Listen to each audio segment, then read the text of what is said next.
Naghatid ng malaking gulat sa buong bansa ang Vice President na si Sara Duterte matapos lumabas ang shocking na revelasyon ukol sa isang malaking iskandalo ng Vice na kinasasangkutan mano ng ilang matataas na opisyal ng gobyerno. Ayon sa mga ulat, iniimbestigahan na ngayon ng mga otoridad ang sinasabing pandaraya sa mga botohan at ang posibleng pagkakasangkot ng ilang miyembro ng administrasyon sa pagpapalaganap ng mga peking impormasyon para mapanalo ang ilang kandidato sa nakaraang eleksyon. Habang isinasagawa ang investigasyon, ituturing na isang malaking isyu ang mga revelasyong ito na nagbigay daan sa malawakang pag-usisa at pagkabahala ng publiko. Nagbigay ng pahayag si VP Sara Duterte at iginiit na siya ay hindi kasangkot sa mga isyong ito. Ngunit binigyang diin niya na patuloy siyang magiging tapat sa paghahanap ng katarungan. Ayon sa kanya, ang mga revelasyon ay isang hakbang patungo sa paglilinis ng gobyerno at upang matiyak na walang sino man kahit ang mga nasa pinakamataas na posisyon ang makakalusot sa mga illegal na gawain. Samantalang mga miyembro ng oposisyon ay nag-react sa mga pahayag ng Vice Presidente at nagpahayag ng kanilang suporta sa patuloy na paglaban para sa malinis at makatarungang pamamahala.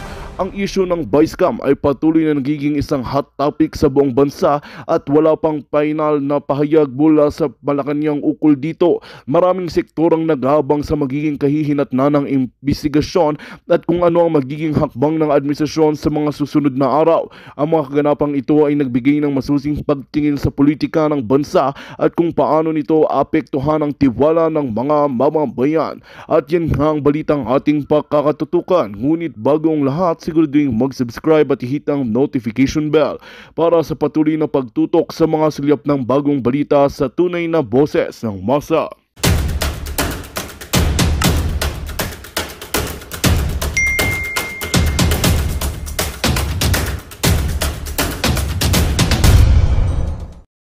Ang kamatayan sa pamamagitan ng firing squad laban sa mga pampublikong opisyal na mapatutunayang nagkasala sa mga kasong graft and corruption, malversation of public funds at plunder. Yan ay sa ilalim ng House Bill No. 11211 ni Zamboanga City 1st District Representative Kimmer Olaso o Panukalang Death Penalty for Corruption Act. Ayon sa panukala, nananatiling isa sa pinakamatinding banta sa pag-unlad ng bansa ang korupsyon, kaya't kailangan na ng seryosong hakbang para masugpo ito. Sakaling maisabatas, sakop sa parusang death by firing squad ang lahat ng pampublikong opisyal, elected man o appointed, at isasama rin dito ang mga miyembro ng military at police forces.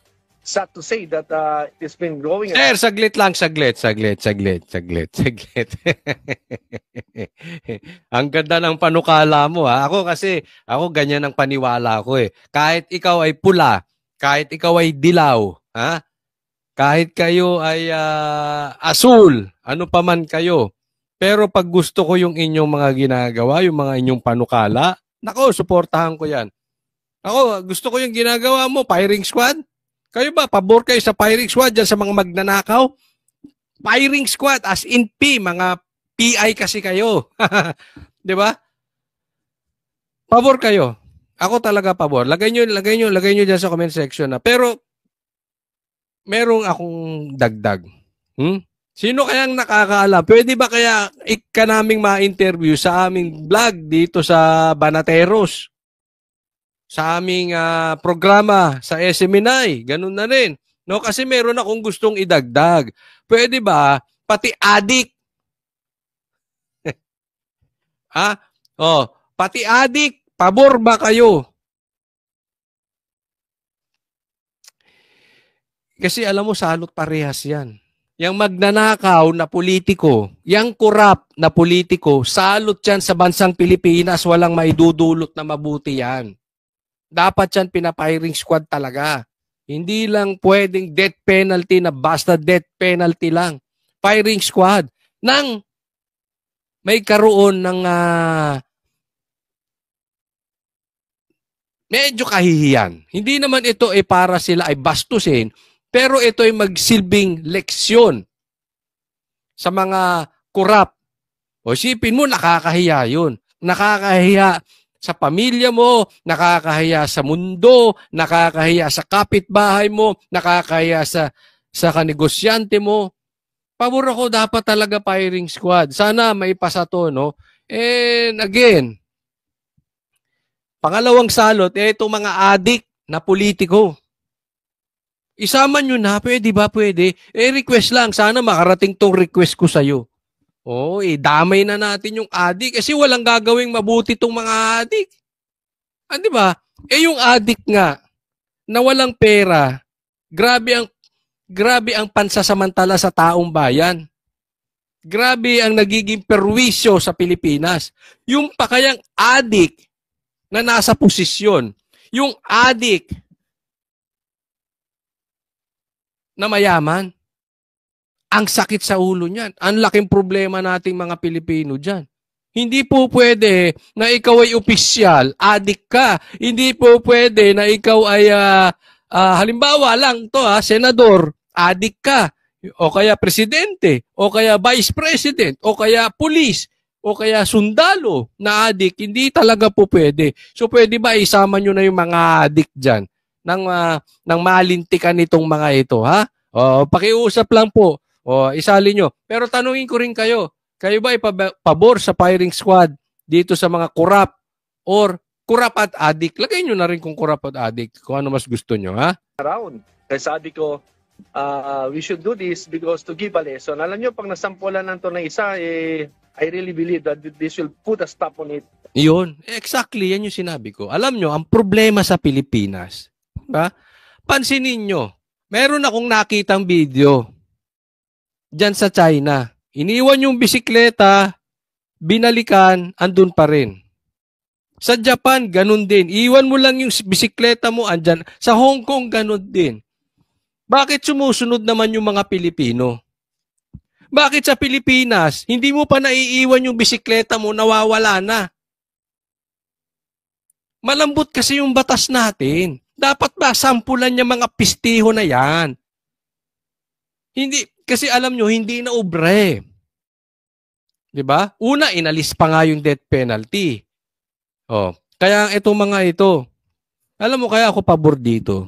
Kasi may nagsabi sa akin, Coach Oli, medyo mahirap kasi yung death penalty dahil mahina yung justice system natin. Ang problema, maraming napapagbintangang maliliit dahil walang abogado, dahil mahirap, dahil mangmang.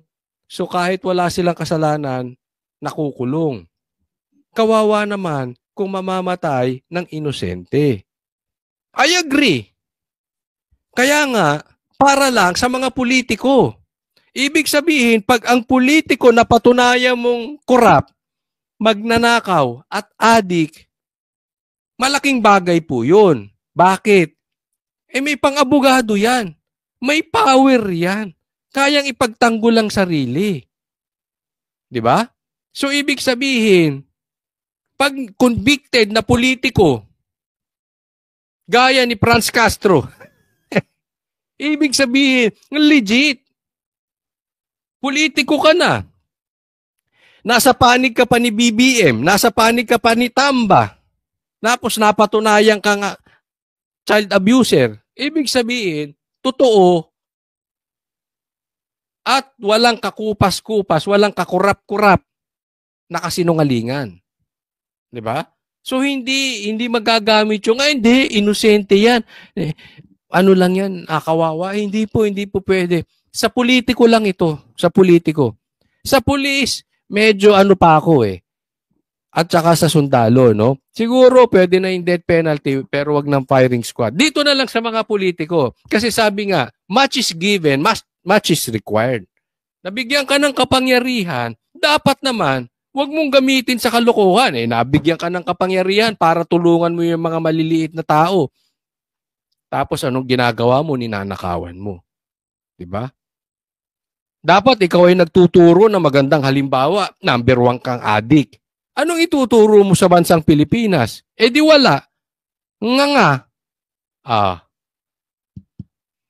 Mahirap po yung ganon. Kasi, pag inisip-isip po natin, ang sakit pong nakawan. Diba? Tingnan mo to. Halimbawa, ikaw ay mayaman. Nakatira ka sa penthouse. Pag bumiyahe ka, hindi business class, hindi first class, private jet. Nakakapasyal ka sa ibang bansa, iba't ibang bansa. Ang dami mong bahay. Tapos, meron kang kapitbahay na hindi malaman, kakakain pa lang, hindi nila alam saan kukuhanin yung susunod na kakainin nila. Isipin mo, ako yon. Halimbawa, ako yon, ha? Ako yung mayaman. Kayo, kayo, kunwari lang, ha? Hindi hindi po ito. Kayo, nanonood. Halimbawa lang ito, mahirap kayo. Wala na nga kayong makain. Kawawa yung mga anak ninyo. Yung iba maliliit pa, yung iba sanggol pa, walang pambili ng gatas. Tapos akong mayaman, nanakawan pa kita. 'Di ba? Wala ka na ngang makain. Ako nga, sagad-sagad sa buto na yung kayamanan ko. Halimbawa lang po, baka ikato ito ng mga nanakawan ko pa kayo. 'Di ba kung di ka tarantadong kabastusan talaga yung ginagawa na yan? 'Di ba? Sobrang kabastusan yun. Sobrang kagreedy mo na. Kaya dapat itong politiko talagang pinapiring squad yan. Walang dangal tong mga ito na ikay napakayaman mo na. Bilyon, may trilyon ka. Hindi ko na alam kung ilan pa yung pera mo dyan. Nanakawa mo pa yung mga mahihirap. Mahiya kayo sa balat ninyo. Dapat sa inyo talaga pinapiring squad. Titigil to kagad. Ang iba pang mambabatas, ano naman kaya ang reaksyon sa panukalang ito? Dapat po siguro pag-aralan din maigi yung mga ganyang bill. At pagkatao, atakot sa death penalty.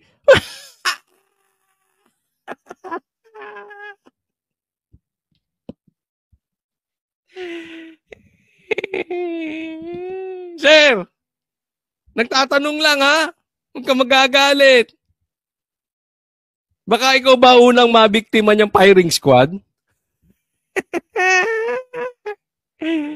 Ang sakit, Kuya Eddie. May mga similar bills na rin po na na-file from before. Magpapalusot pa, meron pa rin na bills na na-file before. Hindi na For me personally, my stand is definitely no to death penalty talaga ako. Hindi? Huwag kang gumaganon. Huwag kang kunwari para sa taong bayan. Sa politiko naman yung death penalty. Hindi naman sa mga... Alam mo, ilan lang ba ang politiko? Porsyento, baka 1% lang, wala pa. Sa buong Pilipinas. Naka. Sige, dapat harangin mo kung gusto mo. Para doon sa mga maliliit na ating mga kababayan. Pabor ako dyan. Samahan pa kita, tulungan kita i-promote dyan. Huwag din penalty para dun sa mga maliliit, kawawa naman. Mas maraming napagbibintangan lang. Pero sa politiko, huwag ka na magpalusot, Brad! Huwag kami. Lokohin nyo yung mga gutom na vloggers, huwag kami. Lokohin yung mga vloggers na bayaran. Hindi kami. Huwag kami. Nagdadabog ka, Kotsoli. Hindi. Hindi nyo ba feel? Sobrang tuwa ko dyan sa firing squad. Although sa tingin ko, medyo mahihirapan yan, makapasa. Alam nyo kung bakit? Sila mabibiktiman yan eh. Di ba? Sila madadali niyan. So, alanganin. Sa tingin ko, hindi mapapasa. Pero natutuwa ako na hindi ito mapasa yung maunti-unti lang. And who knows? Someday. Di ba? Who knows? Alam mo, tumatak to sa utak ko. Paalala nyo sa akin, ha? Paalala nyo sa akin kasi pag nagkikita kami ni PRRD o ni BP Sara, nilalabas naman namin sa Facebook. Kung nakalimutan ko, remind nyo ko, Kotsoli. Meron kaming i-remind sa'yo. Ito yon. Ibubulong ko kay PRRD. o kay BP Sara. Ituloy itong firing squad sa mga politiko. Oh, payag ako dyan. May dapat talaga yan. So, hindi man matupad ngayon, malay natin. Kasi definitely, I know, you know, we all know BP Sara will be the next president. That's for a fact. Totoo yan. So, dapat mabulungan natin. Vice President. BP Sara. Sana matulungan mo maipasa sa itong mga buhaya. Itong mga magnanakaw na ito na nagtatago sa pangalang ayuda na firing squad. Ang saya-saya na bubulong-bulong lang ako. Parang akong Hindi ko naman sinasabing susundin ako kasi wala naman akong political strength para sundin nila. Importante, nagawa ko yung party ko. Bumulong. Tama naman yung binubulong ko. Kaysa naman yung mga congressman bumubulong-bulong. Wala ba tayong proyekto dyan? Boss, wala ba tayong proyekto dyan? Sino ba ang gusto mong birahin namin? Bibirahin namin. May boss! Boss! Wala ba tayong kasunduan dyan? Di ba? Pangit yung ganung bulong. Boss! Master, amo! Wala daw baril pumasok sa KOJC. Sabihin mo. Mahirap yung bulong-bulong na gano'n. Bulong ng demonyo yun. But at least yung binubulong ko, ikakabuti. Maniwala kayo, ikakabuti ng bansang Pilipinas. Kahit 1, 2, 3 lang ang may firing squad, matatapos ang problema ng Pilipinas unti-unti. Dahil madadala ang mga magnanakaw. Di ba? Tama ba o tama-tama? Yan lang naman talaga problema ng Pilipinas eh. Magnanakaw at adik. Pambira.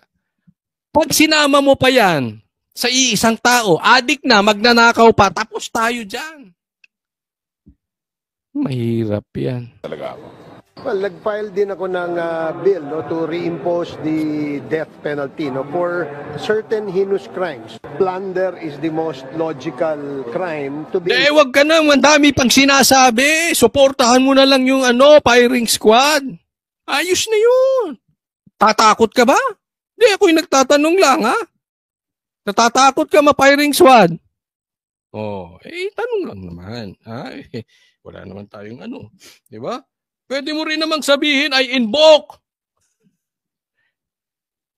against self-incrimination. Pwede. Basta nagtanong ako sa'yo. Mapa-firing squad ka ba, barbers? Tanong lang naman. Kung sakaling maging batas, tanong lang. Pwede mo sagutin kung ayaw mo. O hindi mo sagutin kung ayaw mo. Ikaw ba involved sa droga? At ilang mga kamag-anak mo? Tanong lang. Wala namang masama magtanong. Kung ayaw mong sagutin, di sabihin mo rin, I invoke my right to self-incrimination. Di tapos. Tama? Sige. Included in the imposition of the penalty of death, no? Kaya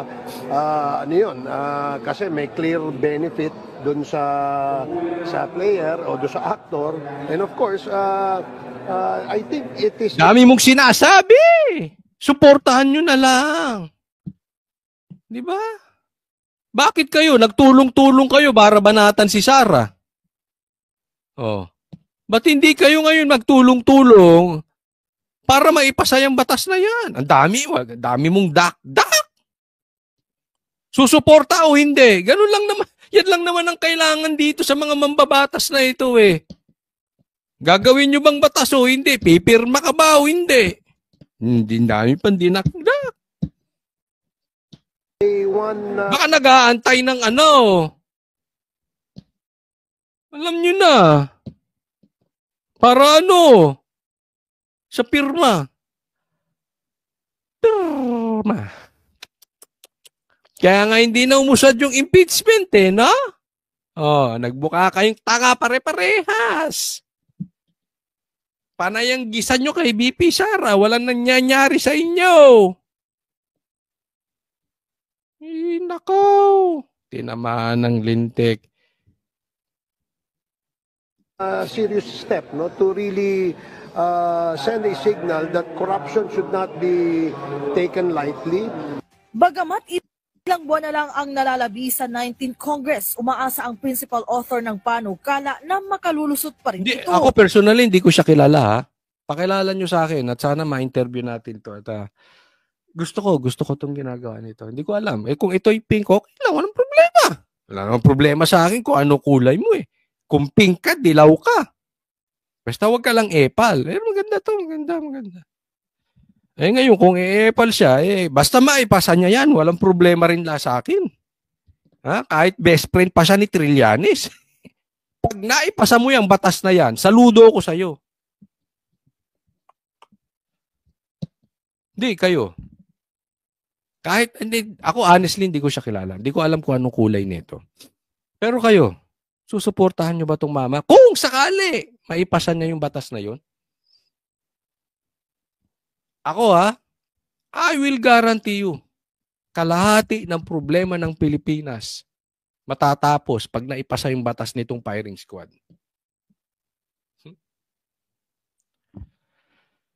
Isa lang ang masampulan. Live!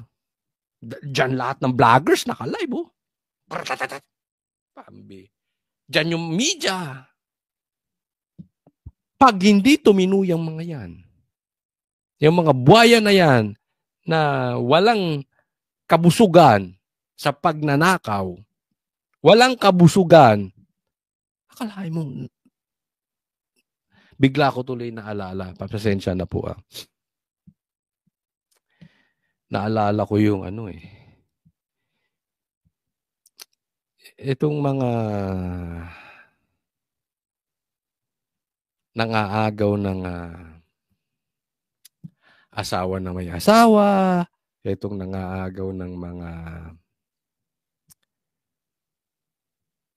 lupa, itong nangaagaw ng mga ari-arian, negosyo. Sa politiko, marami din yun, yung nangaagaw ng yung credit grabber. Dami niyan. Pero mas nakakahiya to. Nanakawan mo, maliliit. Mahihirap, wala nang makain. Nanakawan pa ng mayaman. Kadiri kayo. Kadiri. Kaya't hiling niya, sana'y suportahan ito ng kanyang mga kasamahan at maging ng Malacanang. Yun lang naman ang tapos na yun. Dami pang sinabi ni Barbers. Yun lang, suportahan. Ikaw, Marcos, kaya mo bang suportahan to? Yun ang problema Sino nagpapasa ng batas? Saan ba galing ang magnanakaw? Diba? Paulit-ulit ang problema natin. Dahil ang batas natin walang pangil sa mga magnanakaw na politiko. Dahil sila rin ang gagawa. May immunity pa nga sila di ba? Pambira, Next topic tayo. Ito naman ay pag-usapan natin ito mga malilinis at mga banal-banalan banal na mga politiko. Meron po akong kopya ng affidavit nyo. At ito naman po ay pinaninindigan po ninyo. Tama po? Yes, Your Honor. Okay. Maraming salamat.